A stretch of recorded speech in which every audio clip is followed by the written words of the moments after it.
Hi, welcome to compile करो। आज हम पाइनकोन वेक्टर डीबी के डिटेल आर्किटेक्चर के बारे में जानेंगे। किस तरह से वेक्टर डीबी का आर्किटेक्चर रीड रिक्वेस्ट को हैंडल करता है, किस तरीके से राइट रिक्वेस्ट को हैंडल करता है।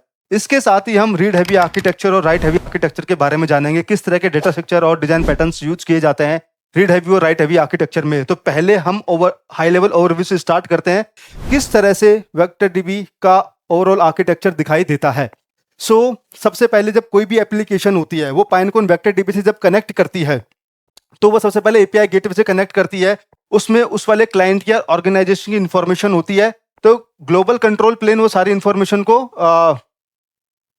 स्टोर करके रखता है और उसके बेसिस पे वो वैलिडेट करता है रिक्वेस्ट को कि जो ये रिक्वेस्ट आई है ये वाइट लिस्टेड सोर्स से आई है कि नहीं आई है। और ग्लोबल कंट्रोल प्लेन बेसिकली क्या करता है, दो तरह की इंफॉर्मेशन स्टोर करता है। बिलिंग की इंफॉर्मेशन स्टोर करेगा एंड आपके प्रोजेक्ट की इंफॉर्मेशन को स्टोर करेगा, राइट।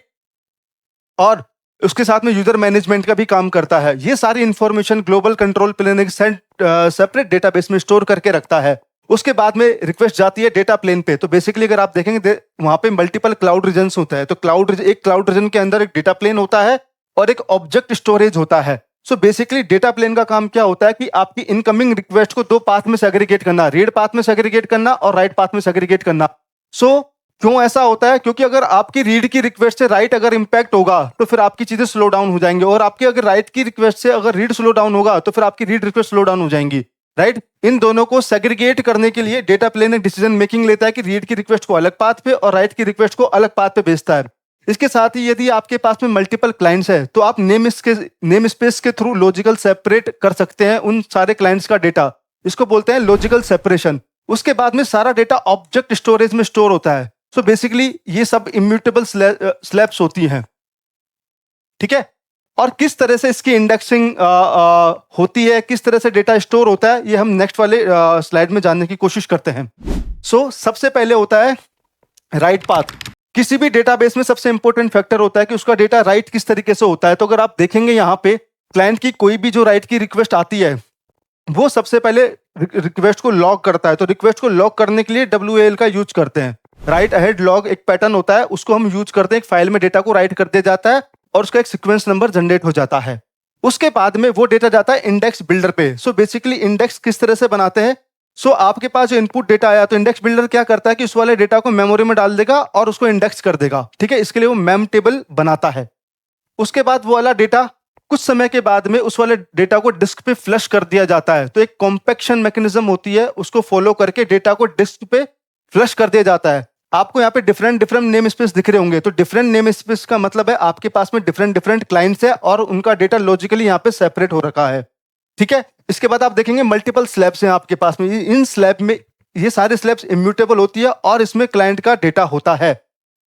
राइट हैवी आर्किटेक्चर में एक डेटा स्ट्रक्चर बहुत हैवीली यूज होता है, उसको बोलते हैं LSM, लॉग स्ट्रक्चर मर्ज ट्री, जिसके बारे में आपने सुना होगा या जाना होगा।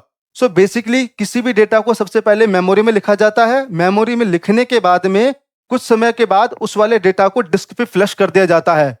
उस चीज के बारे में हम डिटेल में जानेंगे नेक्स्ट अपकमिंग सेशन में, किस तरह से डेटा स्ट्रक्चर का यूज राइट हैवी और रीड हैवी आर्किटेक्चर्स के लिए किया जाता है।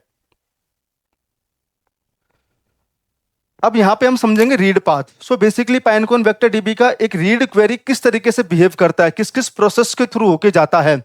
तो आप देखेंगे क्लाइंट की जो रिक्वेस्ट आई है तो सबसे पहले क्वेरी राउटर। तो आप किसी भी डेटाबेस में जब जाते हो ना तो उसमें आपको एक क्वेरी राउटर, एक क्वेरी प्लानर मिलता है। तो बेसिकली यूजर के इनपुट को किस तरह से बेटर वे में डेस्टिनेशन तक पहुंचाना है, ये इसका काम होता है। तो एक लॉजिकल प्लान बनाएगा, किस नेम स्पेस पे डेटा लेके आना है, किस लैब में किस जगह पे इसको राइट डेटा मिलेगा, और अगर वो डेटा इंडेक्स नहीं है तो पहले उस डेटा को इंडेक्स करता है जिससे फ्यूचर वाली जो क्वेरी है उस वाले इंडेक्स और कैश डेटा को यूज कर सके।